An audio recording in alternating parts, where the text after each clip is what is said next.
Bien, bonjour. Je ne pense pas que le micro soit utile, étant donné la dimension de la salle. Peut-être juste un mot de présentation. Je suis Thomas Brunner, maître de conférence en histoire du Moyen-Âge, ici à l'Université de Strasbourg. Et donc, je suis porteur du projet sigillographe, qui s'appelle Sigial, qui concerne la sigillographie, l'étude des sceaux. Je vais en 2 mots vous expliquer en quoi ça consiste. De l'Alsace, donc des fonds conservés en Alsace. Bon, on a donc monté ce projet, on va le voir en 2019, et on a du coup un petit recul de 3 ans d'expérience, petit bilan qu'on va vous faire partager aujourd'hui. Alors, première chose quand même, quel est l'objet sur lequel nous travaillons, la source historique sur laquelle nous travaillons. Vous le voyez au milieu de l'image. Un sceau, c'est un moyen de validation des actes juridiques. On va dire que c'est l'ancêtre de la signature qu'on appose aujourd'hui, d'ailleurs de plus en plus électroniquement, au bas des documents. C'est un objet, une galette de cire généralement, sur laquelle est apposée une matrice gravée avec le nom du détenteur du sceau, le sigillant, et généralement une image. Ça peut être des armoiries, ça peut être tout autre emblème, mais qui symbolise l'individu. Bon, là, vous avez un document assez exceptionnel. Il y avait 18 sceaux. Il en manque l'un ou l'autre. Généralement, il y en a un seul, ou il y en a beaucoup moins. Mais voilà, ça vous montre à quoi ressemble ce type de documentation. Alors, pourquoi nous sommes lancés dans ce projet-là avec un collègue, Olivier Richard, qui maintenant est parti et qui était au départ coporteur du projet. Nous voulions travailler donc sur ce type de sources qui, dans le contexte on va dire des études sur l'Alsace, est en fait jusqu'à présent assez méconnue parce que, bon, pour toute une série de raisons historiques liées à l'histoire de la région, l'Alsace n'a pas bénéficié des grandes enquêtes sur les corpus de sceaux qui ont lieu à la fin du XIXe siècle en France, époque où, je vous le rappelle, l'Alsace était rattachée à l'Empire allemand. Alors ça ne veut pas dire qu'il n'y a rien, il y a notamment plus de 840 moulages, donc qui sont des copies de sceaux conservées dans les fonds de la Bibliothèque nationale universitaire, la BNU. Mais si on veut aller les consulter, il faut qu'on se heurte à des inventaires écrits en gothique allemande, donc l'écriture de la fin du XIXe siècle, et qui sont manuscrits, qui n'existent qu'en un seul exemplaire à consulter sur place. Donc il y avait cruel manque en termes de documentation et de vue d'ensemble en fait sur ce corpus très riche. Corpus qu'on pouvait étudier de manière traditionnelle, c'est-à-dire en s'intéressant chaque fois à un type de sceau, mais que les moyens informatiques et les bases de données numériques nous permettent maintenant d'envisager dans de nouvelles perspectives. Traditionnellement, c'était plutôt, on va dire, les historiens d'art qui s'intéressaient aux sceaux et aux images présentes, je vous l'ai dit, dans leur champ. Avec les bases de données, on ne se contente plus d'avoir un exemplaire par type de sceau, mais on peut, comme vous l'avez, alors en fait, on a fait du copier-coller d'une seule page qui normalement s'étend sur la longueur de la base de données Sigilla dans laquelle on verse nos sceaux, mais on peut étudier toutes les occurrences d'un même sceau et du coup avoir des analyses de type quantitatif qui nous permettent d'envisager l'étude de l'usage des sceaux, dans quel contexte, pour quel type d'acte juridique a-t-on utilisé à tel moment tel ou tel sceau. Vous avez ici un exemple d'un des sceaux qui a été les plus utilisés en Alsace à la fin du Moyen-Âge, le sceau de l'official, qui est le juge ecclésiastique. En l'absence de notariat, en fait, c'est un peu lui qui jouait le rôle là, de valider toute une série de transactions entre particuliers.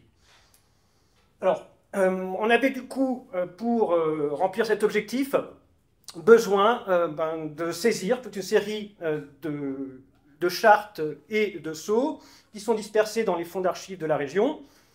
Et ça demande évidemment beaucoup de temps. Il faut se rendre sur place, commander les documents, les photographier, relever toute une série d'informations. Vous avez vu un petit peu tout à l'heure, juste avant la fiche, il y a toute une série d'items à remplir. Ce qui fait qu'en 2019, donc avec Olivier Richard, on a essayé de monter un projet qui s'appuie sur un triptyque, on appelait ça comme ça, avec donc 3 piliers. Le premier, c'est nous qui sommes à l'initiative, c'est notre équipe de recherche, l'Arche, équipe de recherche en sciences historiques donc à l'Université de Strasbourg, qui donc s'occupe, on va dire, de la direction scientifique du projet. Et donc l'initiative, là pour le coup, est vraiment venue des scientifiques. Mais évidemment, un tel projet ne pouvait fonctionner qu'à partir du moment où on avait avec nous les lieux où sont conservés les sceaux, autrement dit, les dépôts d'archives. Et donc le deuxième pilier, ce sont nos partenaires, les conservateurs des dépôts d'archives, qui ont tous accueilli tout à fait favorablement cette initiative, d'autant plus que ça leur permet d'une part de valoriser leurs fonds patrimoniaux, et d'autre part de préserver les sceaux qui sont très fragiles. Je vous ai dit que ce sont des petites galettes de cire et très régulièrement, on était encore hier dans un fonds d'archives, voilà, il y a des petits bouts de cire qui se détachent. Donc ça permet de préserver ces sceaux qui, à partir du moment où ils seront numérisés, seront moins consultés et donc moins détériorés. Et puis il nous fallait des petites mains, il fallait qu'on ait quand même des personnes, enfin, j'allais dire de la main-d'œuvre. N'ayez pas l'idée qu'on voulait exploiter les personnes qu'on a contactées, mais il y avait quand même ce besoin d'avoir des personnes, chose qu'à 2 universitaires avec des emplois du temps relativement chargés, n'était pas possible d'envisager. D'où l'idée de nous tourner vers le très fort réseau de sociétés d'histoire locale présents en Alsace et de contacter leurs membres, enfin via les associations, de contacter leurs membres. Et donc, c'est comme ça qu'on a fait appel aux citoyens, dans un premier temps, on va dire en contactant de manière indirecte, mais par des annonces dans les différentes réunions de ces associations, des personnes qui seraient susceptibles d'être intéressées, parce qu'ils s'intéressaient ou elles s'intéressaient au patrimoine et à l'histoire locale, pour nous aider. Et c'est comme ça que voilà, l'aventure a commencé. Aventure qui a bénéficié, parce qu'on a tout de suite monté un projet au moment où, heureusement, l'université lançait en fait un projet IDEX en sciences participatives. On a pu lancer donc un projet, et là je vous montre rapidement, alors peut-être avant tout nos besoins, à côté vous avez les chiffres, on a quand même bénéficié de 50 000 € puis d'une rallonge de l'IDEX de 20 000 €. Alors, le Covid a fait prolonger l'expérience puisqu'on a commencé nos premières collectes de terrain début 2020. Vous voyez qu'on n'a pas eu beaucoup de temps pour se lancer vraiment dans l'expérience parce que ça a été tout de suite arrêté par la fermeture évidemment des dépôts d'archives. Mais nos besoins matériels, c'était du matériel photographique, toute une série de petits instruments qui permettent de bien collecter les informations. On verra que l'essentiel, en fait, à la fois du budget, mais même, je dirais, du projet, repose sur les épaules d'un gestionnaire ou d'une gestionnaire, en l'occurrence, de communauté, qui est vraiment le personnage pivot qui permet de faire fonctionner ce projet. Et on a eu par ailleurs aussi une petite rallonge de la DRAC pour des vacations d'étudiants qui nous ont permis de saisir un peu plus rapidement un certain nombre de données. Et je passe la parole donc à Catherine pour le fonctionnement vraiment du projet et de son rôle. Alors, je vais vous parler un peu de nos volontaires. Alors, on a lancé un appel pour trouver des volontaires en été et automne 2019. Il y avait des articles dans les DNA, il y avait... on est allé dans les réunions pour les instituts... pour les associations d'histoire avec les membres. Alors, on a essayé de rencontrer le plus nombre de personnes possible. On avait quelques réunions de commencement, de début, où on a décrit le projet, ce qu'on veut faire et comment on veut le faire. Et c'était le premier appel, alors fin 2019, qu'on a essayé de recruter quelques volontaires. Maintenant, on a un réseau d'environ 60 personnes. Le but, et on a plus ou moins bien réussi, c'était de repartir tous ces volontaires un peu partout en Alsace, parce que le territoire, c'est assez divers, c'est assez grand, et pour pour organiser des déplacements du nord jusqu'au sud pour une journée, c'est un peu difficile. Et en fait, les volontaires qui sont sur place, ils ont des connaissances sur place aussi. Alors c'est pour ça qu'on voulait avoir vraiment des volontaires un peu de partout en Alsace. Alors dans notre groupe, on a des amateurs, on a des collectionneurs, on a des gens qui n'ont jamais fait des études d'histoire, on a des anciens professeurs, on a un peu de tout. Les âges, ça va de 21 ans jusqu'à 75. Et on a vraiment tout profil qu'on peut penser. On forme la formation par nos propres soins. On a toujours dit qu'il n'y a pas d'expérience nécessaire, surtout parce que la sigillographie, c'est quelque chose de très, très spécifique, c'est un domaine niche. Alors comme ça, on offre des formations pour bien former et répondre aux questions des volontaires.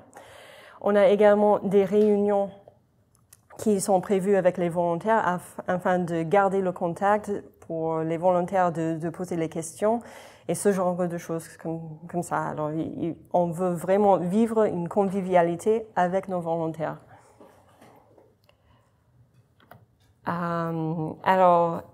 Et après, il y a mon rôle à moi, le rôle de gestionnaire de communauté. Alors, une de mes responsabilités, c'est de former. Alors, je donne des ateliers de saisie, j'accompagne les volontaires aux archives, j'anime des réunions et il y a aussi une petite hotline parce qu'en fait, toutes les informations qu'on collecte sur place sur les SO, on les met sur une base de données Sigilla. Et il y a une interface avec, je crois, c'est 99 champs à remplir. Et quand on a surtout des retraités, c'est pas forcément évident. Alors comme ça, j'ai une petite hotline. Alors si quelqu'un a une question, il m'appelle et espérons, il y a la réponse. On a également des journées de collecte. C'est des journées où on va aux archives avec les volontaires pour traiter des sceaux qu'on trouve sur place. Alors voici quelques images de Haguenau, de Kaysersberg. Hier, nous étions à Sélestat. Mon rôle, c'est également d'informer le public, les volontaires. Alors, nous avons un carnet de recherche de carnet hypothèse. On a aussi un compte Twitter. Et je suis également le contact presse. Voilà. Je suis également responsable de collecter. Alors, par exemple, hier, quand nous étions à Sélestat, j'ai travaillé avec un petit groupe et ça serait à moi de saisir ces données dans la base de données. Comme ça, je sais tous les cas de figure, toutes les problématiques avec la saisie et ça m'aide également à aider davantage les volontaires avec les questions qu'ils ont. Autre chose que je fais, alors, c'est la supervision de la base de données. Comme il s'agit des volontaires et non pas des universitaires ou des gens qui ont fait des grandes études en sigillographie, alors c'est à moi et à Thomas de surveiller les fiches qui ont été créées et saisies par nos volontaires afin de bien vérifier les informations pour garder l'intégrité de la base de données. Et il y a aussi une partie de gestion dans mon travail, c'est la gestion du projet lui-même. Ça veut dire le suivi du budget, l'organisation des déplacements, mais il y a aussi l'organisation des réunions, des moments de convivialité et des choses comme ça. Quelques réalisations. Alors, il y avait quelques articles dans les DNA et dans l'Alsace, dans le sud de l'Alsace, qui sont apparus sur notre projet. Il y avait également quelques communications internes sur notre volontaire. Alors là, par exemple, c'était une communication interne de la région Grand Est qui a montré 2 de nos volontaires en travaillant. Voici un petit aperçu de ce qu'on a fait jusqu'à présent. Alors, on a complètement traité les archives de Wissembourg, de Molsheim, Erstein, Mützig, Kaysersberg, Zahn. Je crois que c'est tout. C'est déjà pas mal, mais il nous reste énormément à faire et on continue tous les jours de trouver des seaux, de saisir sur la base de données pour garantir l'accès de ces informations à tout le monde. Quelques statistiques. Alors, nos volontaires et nous, ensemble, depuis le début du projet, on a saisi 7000 d'empreintes sur la base de données. Alors, c'est assez impressionnant quand on pense qu'on existe depuis 3 jours, 3 ans. On existe depuis 3 jours, depuis 3 ans, et il y avait Covid au milieu. La grande majorité de nos volontaires sont des retraités. Alors, je suis énormément fière de ces chiffres-là. Et je crois que ça montre que c'est un projet qui intéresse les gens et il reste quand même énormément à faire. Je vais prendre encore quelques minutes pour on va dire une forme de conclusion autour de l'aspect participatif justement de ce projet. En reprenant là les différents niveaux, c'est un tableau qui nous avait été fourni par Mélodie Faury, que je crois avoir voilà. Bon. Merci donc aperçu. En fait, alors, si on devait se positionner, je pense qu'on est entre le 2 et le 3, le niveau 2 et 3.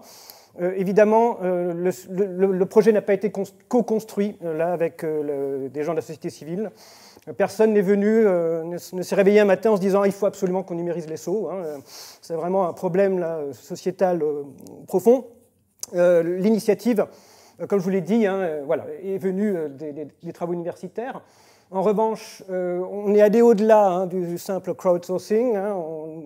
Comme je parlais tout à l'heure de main-d'œuvre, certes, on vient de le voir avec les chiffres qui vous ont été donnés par Catherine, on a, au niveau quantitatif, pu bénéficier de l'investissement de ces personnes, mais on a été dans un dialogue permanent. On a répondu aussi à certaines de leurs demandes, on verra avec un petit exemple tout à l'heure. Et on a, qui plus est, un certain nombre de volontaires qui se sont pris au jeu, et qui, du coup, sont passés vraiment à l'interprétation des données. On produit des articles parus alors, plutôt dans des annuaires de sociétés d'histoire locale, mais on a quand même un qui est paru dans la revue française d'héraldique et de sigillographie, qui est, c'est le Science, si vous voulez, de la sigillographie au niveau français, en tout cas, francophone. L'article n'est pas encore paru, mais il a été accepté et il est à paraître. Il y a un petit peu du niveau 3 dans la mesure où voilà, certains de nos contributeurs ont remarqué certaines choses. Il y avait même un type de saut, de manière de faire certains sauts qu'on ne connaissait pas auparavant, qui a été relevé par certains de nos contributeurs et qui nous a amené d'ailleurs à modifier la base pour pouvoir intégrer cette donnée supplémentaire. Parmi les éléments qu'on a très rapidement mis en place dans la modification de la base, ça a été d'indiquer le nom des contributeurs. Auparavant, donc la base est gérée au niveau national. Ce n'est pas nous qui avons créé la base, c'est une base nationale des sceaux conservés en France. Et donc c'était prévu pour être rempli plutôt par des archivistes qui n'ont pas le temps de le faire. Et du coup, le fait là d'avoir lancé un mouvement participatif, c'est en train d'essaimer dans d'autres régions. Mais pour gratifier d'une certaine manière les volontaires, le fait que le rédacteur ou les rédacteurs de la fiche apparaissent, c'est quelque chose que nous avons obtenu. Et comme vous le voyez, maintenant, c'est systématiquement mis en place.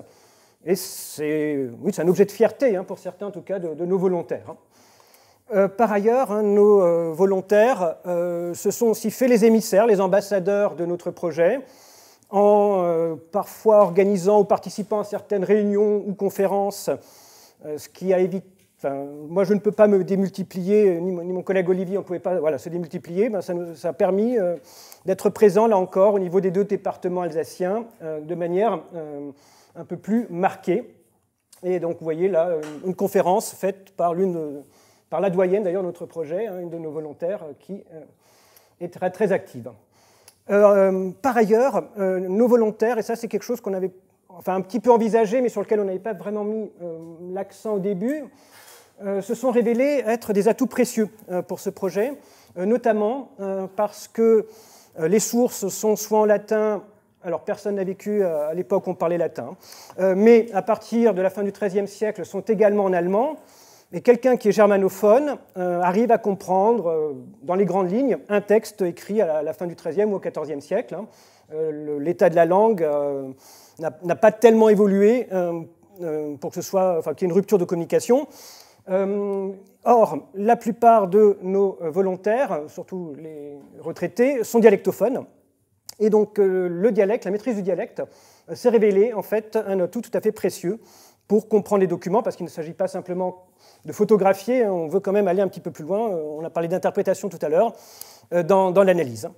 Ils ont aussi, comme je vous l'ai dit, très souvent étant membres de sociétés d'histoire locale, des connaissances assez érudites, très précises, très pointues, sur la région, ou en tout cas la micro-région, la partie de l'Alsace dans laquelle ils vivent et dans laquelle en fait, ils collectent des sceaux, ce qui fait qu'ils arrivent à identifier par exemple des villages disparus, mentionnés dans certains documents, ou certains personnages, enfin certains noms notamment de lieux.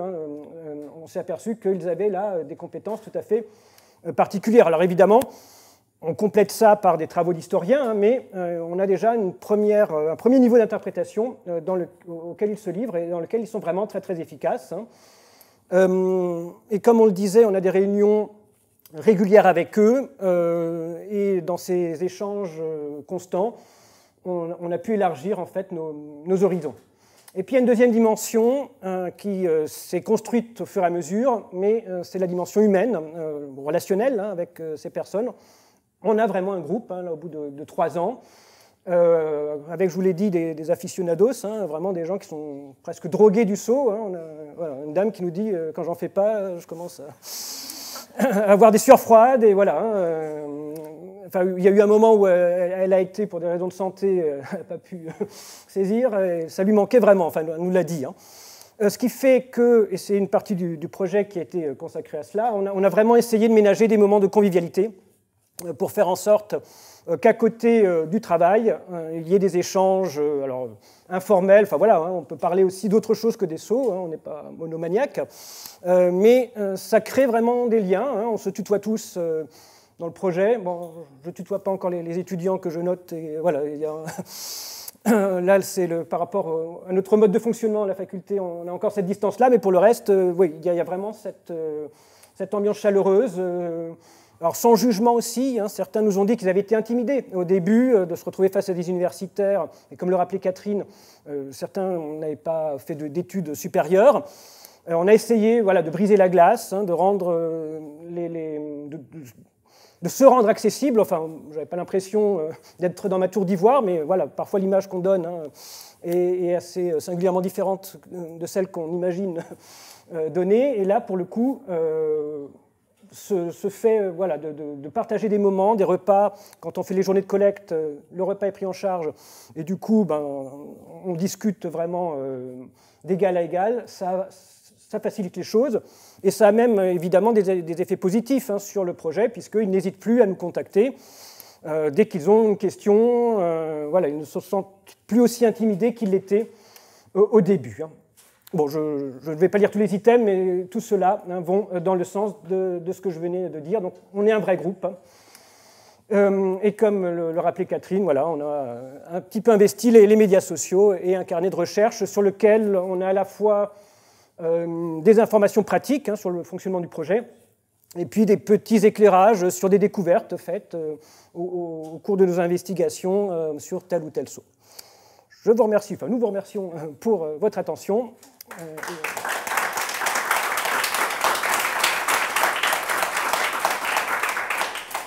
Et donc, ce sont les questions, j'imagine. Oui, on est déjà en retard sur le programme, mais c'est pas grave, on peut prendre 5-10 minutes de questions et puis ensuite poursuivre avec les autres interventions. Oui.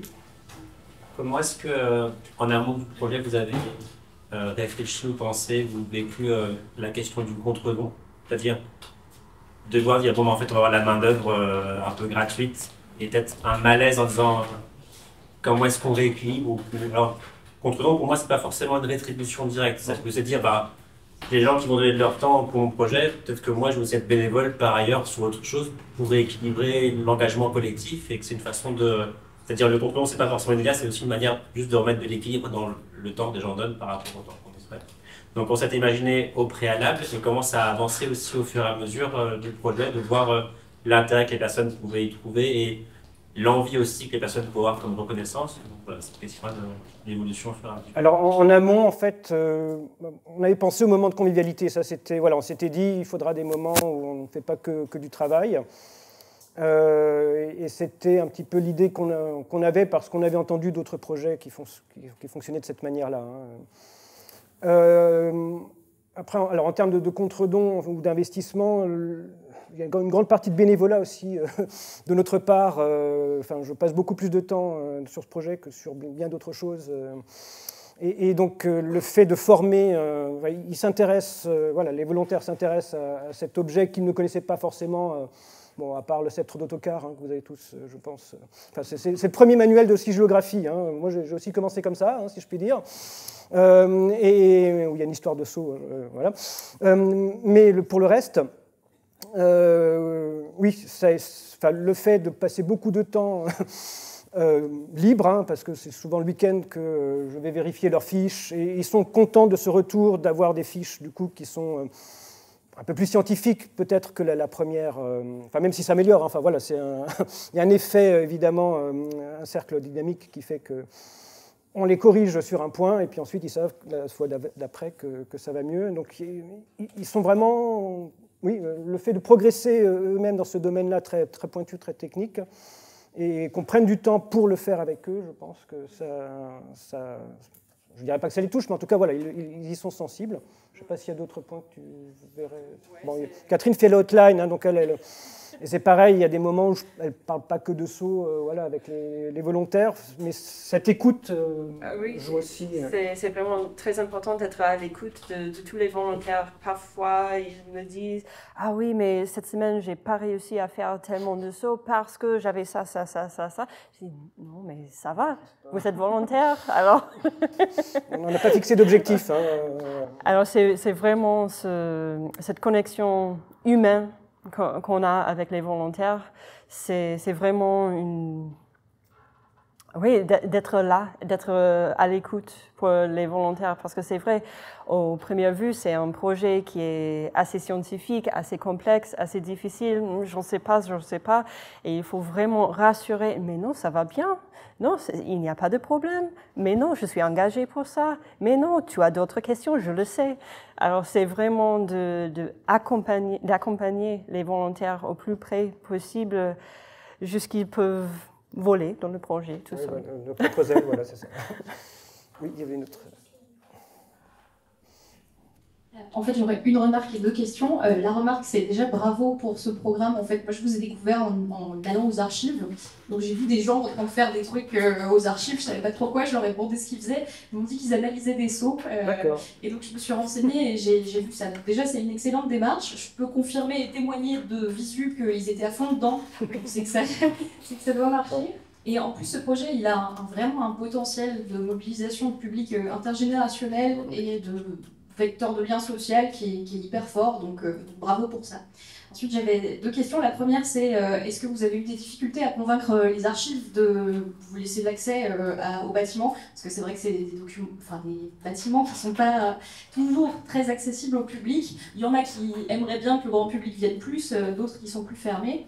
Et la deuxième question, c'est effectivement la gestion de communauté, c'est vraiment le cœur d'un programme de sciences participatives, si on veut des données, en fait. Et comment vous avez négocié ce poste de gestionnaire de communauté, en fait? C'est quoi votre statut?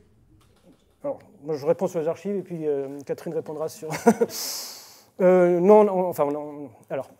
évidemment, il y a différents niveaux d'archives, et différents niveaux, on va dire, d'institutionnalisation des archives. Donc, tous les grandes archives, comme les dépôts d'archives départementales, il n'y a aucun problème, et comme je vous l'ai dit, vraiment dès le début, main dans la main, on a travaillé avec les conservateurs qui, encore une fois, sont très sensibilisés parce que ça fait partie aussi maintenant des choses qu'on leur demande, tout ce qui est valorisation du patrimoine, et donc voilà, on leur offre un service gratuit d'une certaine manière aussi, puisque on le voyait un petit peu dans les courbes, mais en fait, à peu près 16 ou 17% de toutes les empreintes de sceaux saisies en France le sont là dans les deux départements alsaciens grâce à cette initiative. Donc Voilà, ça fait de la pub, entre guillemets. Bon, après, voilà, oui, c'est ça.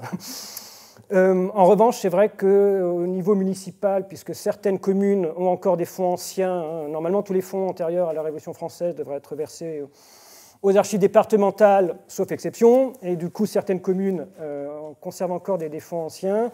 Et là, ça dépend de l'argent que les municipalités mettent dans les archives. Parfois, c'était le cas à Kaysersberg. L'archiviste titulaire est une bénévole qui a 85 ans. Et d'ailleurs, je ne sais pas ce qui arrivera après. Hein. Bon, pour l'instant, elle a la forme. Hein. Mais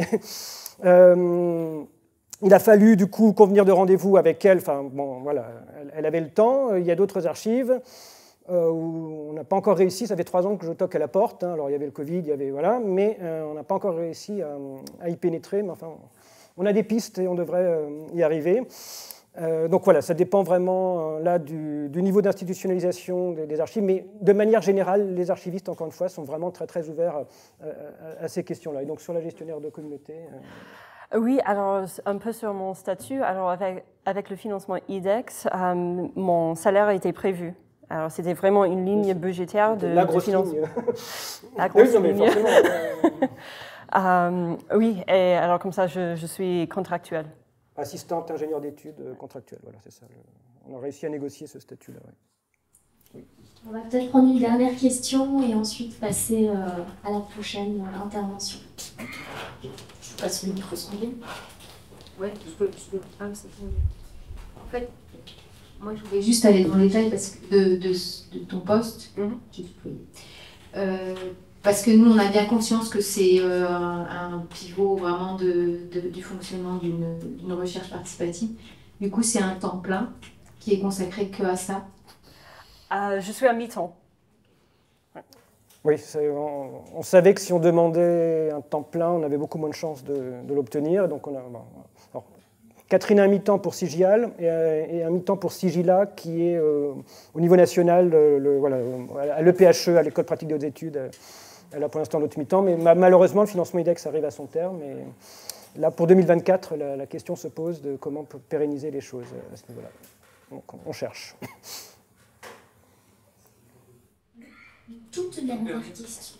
On répondra par oui ou par non. Mais... Alors, je la pose rapidement. Vous avez beaucoup parlé de ce rôle de gestionnaire de communauté. Je voulais savoir si avaient été réfléchies aussi les interactions entre les bénévoles, entre les contributeurs et les contributrices eux-mêmes, à savoir est-ce que, à partir d'un certain niveau de montée en compétences, ils deviennent eux-mêmes, entre guillemets, formateurs pour des nouveaux arrivants. Comment vous gérez cette communauté que vous avez entre les mains? Alors en fait, c'est arrivé toute seule. Il y avait des nouveaux intéressés qui sont venus vers nous. Et du coup, il y avait un volontaire qui passait aux archives le lendemain et j'ai dit, du coup, est-ce que tu pourrais... Ah oui, mais bien sûr. Ah oui, je crois qu'on se connaît quand même. Alors, c'est vraiment quelque chose de quotidien. Quand on a des journées de collecte, on invite également les nouveaux intéressés parce qu'une journée de collecte, c'est la meilleure façon d'apprendre comment on travaille. Et dans cette instance-là, on fait toujours des binômes. Alors, un expert avec un amateur. Alors, comme ça, c'est vraiment apprendre sur place avec les documents et avec quelqu'un qui n'est pas forcément un universitaire. Et puis après, il y a les journées de formation aussi. Oui, voilà. Ça aussi. Bon, eh bien, un très grand merci à vous. Vous êtes prêtés au jeu de cette table.